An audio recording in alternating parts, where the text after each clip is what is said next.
আসসালামু আলাইকুম এভরিওয়ান, যে যেখান থেকে আমার ভিডিওটি দেখছেন আশা করি সবাই ভালো আছেন। তো প্রথমেই আমি নারকেল দেখানো থেকে স্টার্ট করলাম, কারণ আমি কোকোনাট বিস্কিট বানাবো, সেটার রেসিপি আপনাদের সাথে শেয়ার করব। তো প্রথমেই আম্মু নারকেলগুলা ভেঙে দিয়েছেন, আর নারকেল ভাঙার পরই দেখলাম নারকেলের ভেতরে একটা ফুল পাওয়া গিয়েছে। আমি জানি না কে কী বলেন, বাট আমরা ফুলই বলি। আর এটা খেতে তো বেশ লাগে, তো এটা আমি খেয়ে নিলাম, অনেক স্ট্রাগল করে করলাম, প্লাস খেয়ে নিলাম। আম্মু গিয়েছিলেন গ্রোসারি শপিং করতে, ঘরের টুকিটাকি অনেক জিনিস লাগবে, প্লাস যে রেসিপিটা আমি বানাবো সেটার জন্য সব কিছু নিয়ে আসলেন। আর কথা না বাড়িয়ে চলে যাই মেইন পার্টে। তো কোকোনাট বিস্কিট বানাবো, প্রথমেই তো কোকোনাট তো লাগবেই। তো আম্মু দুইটা নারকেল ছিল, সেগুলা ভেঙে দিয়েছেন, এগুলো আমি এখন কুড়িয়ে নেব।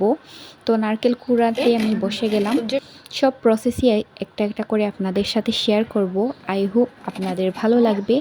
আর দেখতে দেখতে যদি আমার ভিডিওটা ভালো লেগে যায়, প্লিজ লাইক কমেন্ট শেয়ার করতে কিন্তু একদমই ভুলবেন না। তো কথা বলতে বলতে আমার নারকেল কুড়ানো ডান। তো চলুন ইনগ্রিডিয়েন্টসগুলো দেখিয়ে দিই। নারকেল, সুজি, ডিম এবং চিনি, এগুলোই আমাদের লাগবে, আর কিছুই না। তো প্রথমেই আমি দুইটা নারকেল কুড়ানোর মধ্যে 1 প্যাকেট সুজি দিয়ে দিব। দেখতেই পাচ্ছেন আমি কিভাবে দিচ্ছি, শুধু 1 প্যাকেট না, আরও হাফ প্যাকেট লাগে। আমি বুঝেছিলাম যে 1 প্যাকেটই হয়ে যাবে, বাট নারকেল থেকে তো তেল ছাড়ে, একটু পানি পানি হয়ে যায়, তখন আরও হাফ প্যাকেট আমি অ্যাড করি। আর এখানে 1.5 কাপ পরিমাণ চিনি লাগে, তো চিনিগুলো আমি দিয়ে দিচ্ছি। দেন লাগবে 2টা ডিম। তো ডিমগুলো দিয়ে সব কিছু একসাথে মিক্স করে নিব, মানে সব কিছু একসাথে মেখে নিব। তো রেসিপিটা দেখতেই থাকুন আপনারা।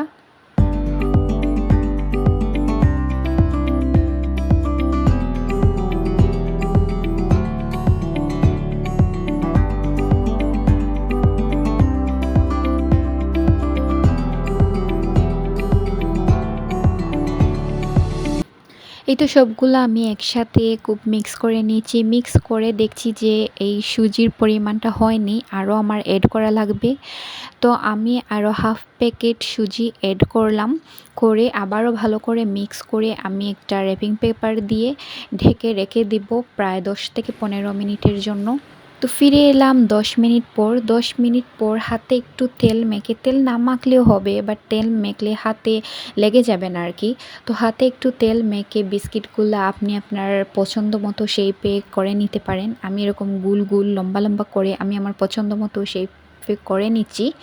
তো দেখতেই পাচ্ছেন আমি কিভাবে করছি। এটা যে এরকম করতে হবে এমন না, যার যেমন শেপ পছন্দ সে সেরকম শেপে করে নিতে পারে, বা কোনো ডিজাইন দিয়ে করতে চাইলে করতে পারে, সেটা সম্পূর্ণ আপনার ইচ্ছা। তো আমি এভাবে আস্তে আস্তে করে একটা একটা করে বেলে নিচ্ছি, এভাবেই আপনারা সবাই বেলে নিতে পারেন। তো সব কিছু একসাথে বেলা হয়ে যাচ্ছে, আমি এখন তেলে ভেজে নিব, কিছুটা দেখিয়ে দেব আপনাদের কেমন হয়। আর এখানে আমার ছোটো বোন প্লাস নানু, ওনাদেরকে দিয়ে বলছি যে ওনারা বানিয়ে দিতে, আর আমি এদিকে ফ্রাই করে নিব তেলের মধ্যে। খুব বেশি একটা তেল লাগে না, আমি পরিমাণ মতো তেল দিয়েছি। তেলের মধ্যে একটু মুচমুচে করে ব্রাউন কালার করে ভেজে নিব, একটু টাইম নিয়ে। আগুনটা একটু মাঝারি আঁচে রাখবো, যাতে পুড়ে না যায়, ভেতরটাও হয়। আমি অল্প আছে ভালো করে ব্রাউন কালার করে ভেজে নিয়েছি। এটা একদম মুচমুচে আর খেতেও অনেক বেশি মজা। আই হোপ আপনাদের আমার রেসিপিটা ভালো লাগবে। যদি ভালো লাগে একটা লাইক দিয়ে দিবেন। থ্যাংকস ফর ওয়াচিং, আসসালামু আলাইকুম এভরিওয়ান, বাই।